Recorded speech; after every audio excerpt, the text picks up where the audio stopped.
news last year, more than 19 million people were forced to leave their homes. This was the largest number recorded in history. Like, they just say wherever they want to go, but they don't know why. They don't answer us why. The migrant community in itself is like an oxymoron. When you talk about migrants, they're in flux. They have different stories, they have different times in which they have been in this process, they have different cultures. They've been here for 3 days. So, how do you feel? Et que tu te sens comment? Comment tu te sens? هي ميتين دول عربية وموت واحد قررنا هي موت أول ما صام. In some cases, migrants tell us that they wish they hadn't made the journey because of what they endured along the way. They're beaten, they're tortured, they are tricked, they have to go long periods of time without food or water. In some cases, it's because when they make it to Europe, what they realize is that Europe was not what they thought it would be. Many migrants tell us that they left their homes assuming that Europe was basically paradise, that they would find a job easily, they would make a lot of money, and it would be easy for them to bring their families. And in fact, it can take over a year, 2 years, 3 years after you are granted asylum to be able to bring your family. Migrants sometimes struggle to find jobs because they lack education or they lack language skills.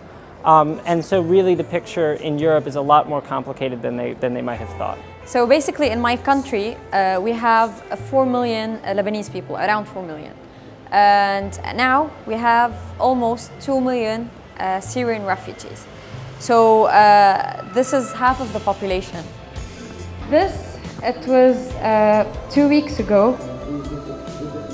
This is his grandfather. He's saying this is part of the misery of the whole Lebanese people. And they were thinking what could have happened if they hadn't taken that boat. We've seen like people from everywhere wanting to flee the country. Like in war, 20 years ago when we were in a civil war, it wasn't that much.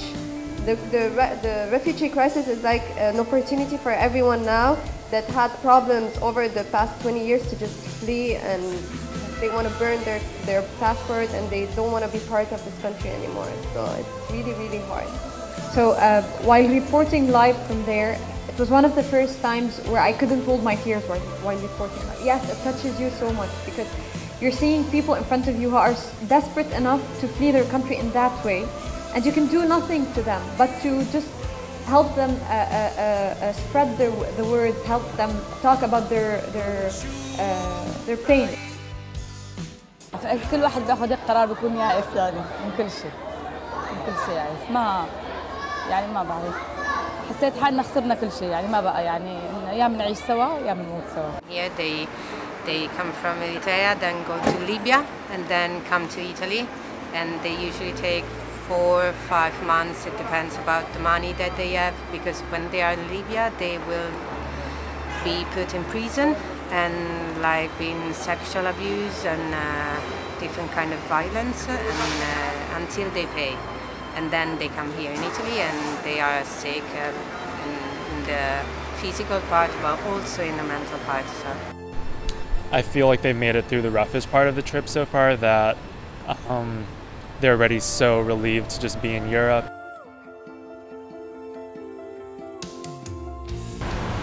They don't have a great choice, like they're making the only decisions that they have.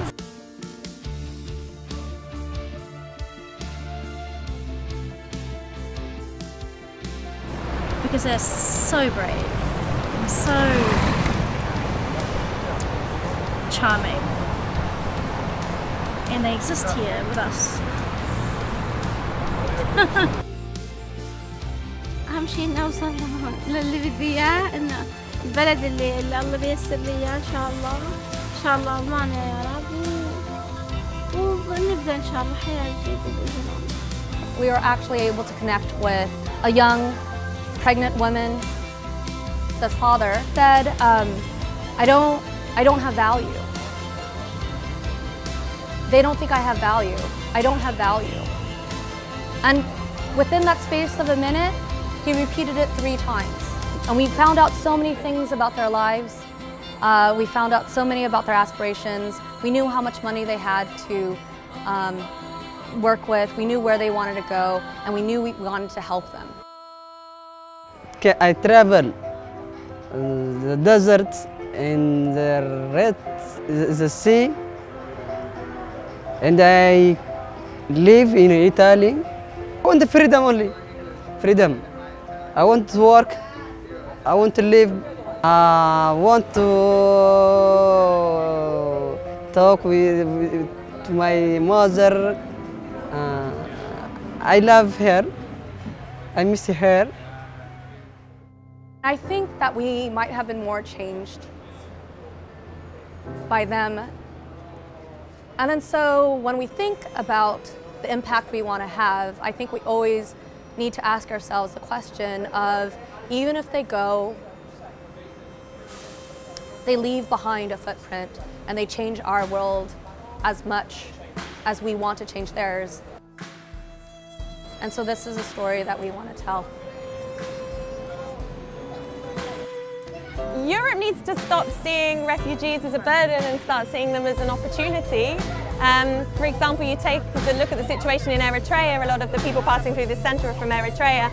For a lot of young people, the decision to migrate is partly because of the persecution and the horrendous human rights issues there, because we've now had 30,000 people who've passed through this centre in the last few months. So I think we need to really just change the way we look at the issue and think about individuals as opportunities, especially the young people like we have here. I mean, the talent is just unbelievable, and if they're really supported in Europe, most of them want to go back to their countries eventually if they can. They want to contribute to making their countries better in the future. They just need a bit of a break to be safe for a while.